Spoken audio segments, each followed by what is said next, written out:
opening the album, One Little Light On, Mr. Paul Cebar sings a composition called Something Brighter, with written with Pat McLaughlin.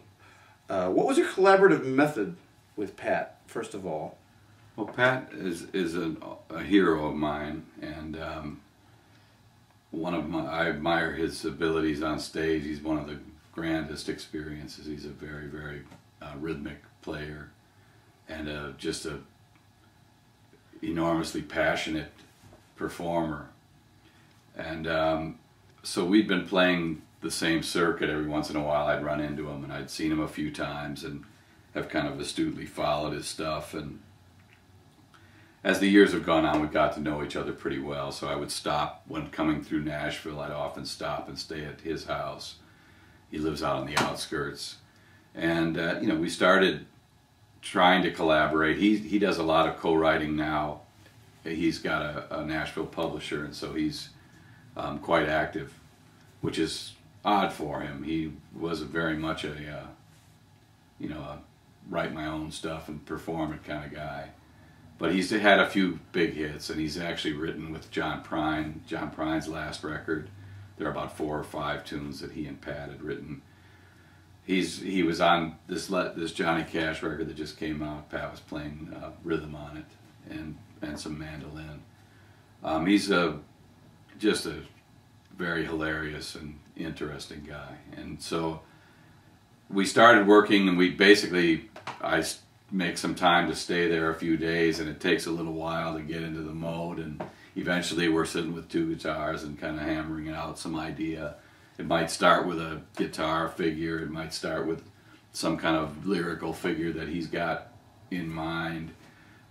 It's been a very fruitful collaboration. So there's a lot of tunes that I'm doing with the band. A lot of the newer tunes that were written with Pat. So you're both in the room with guitars. Oh yeah. It's not I'll email you these lyrics. No, it's not. I mean, I'm up to trying that too, but most of the things I've done, Willie and Peter, we've worked here in the kitchen, or I go over to their house and we sit and try to hammer this stuff out. Sure, man to man. Man, mano a mano.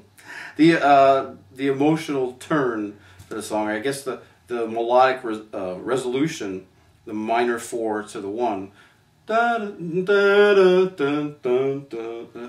How's it go? Da, da, da, da, da. I'm not singing it quite right, but it reminds me of 2 tunes, at least 2 tunes. One of them being Layla, but Layla is such it has kind of a maudlin quality, but on this song it's and I think that chord, I guess that chord change, that melody, it could sound maudlin, but how did you avoid that in this tune? The real thing that kicked this tune off was this F minor thing that to a C. Yeah, that he had this certain chord that we hadn't used in any of our tunes. Nope. And so it was kind of that chord progression was one of the things that kind of kicked off the tune, and you know, we kind of had that notion, and then going again to the bridge was another variation on an F minor. But you know, who knows if you avoided maudlinism or not. I mean, we were trying to write, you know, a lyric. One of the things I love about Pat, I know, like for instance, John Seeger, who other tune I did on here. John loves Pat, seeing him live, but he's always had Pat's stuff is pretty oblique for John. John's got ideas about songwriting, but he wants it to be very concrete. And one of the things I love about Pat's writing is how suggestive it is rather than pinning it all down. And so it's been fun to write with him, where we're, you know, by using certain pieces of language, we end up with something that sounds more conversational than I might have in some of my stuff. And I think that's been a benefit in the songs that we've written. I think that's made them more direct. But there's also he just has a very good gift for kind of spoken language and kind of the mystery that's there. Where's the Fairmont Hotel? Well, you know, at the time we were laughing and singing about all those old references in movies from high atop the something hotel. This is, you know, the early days of radio. And so we were joking around. I don't even remember if we sang Fairmont first. I think he came up with that idea. There is a Fairmont, one of the great hotels in San Francisco is the Fairmont. So I'm not sure if there are other ones that Pat was familiar with, but he had come up with it. So I've since played the thing for people in San Francisco, and they're like, "Oh man, I like that reference." So I'll act like we knew that, but I didn't know that at the time. Better change it when you get to Beaumont, Texas. That's right. Were these all live takes on the record? Yeah. I mean, the idea was, I was kind of using some of Nick's, I mean, it's sort of like, what's his name, Von Trier, the filmmaker? And, Lars?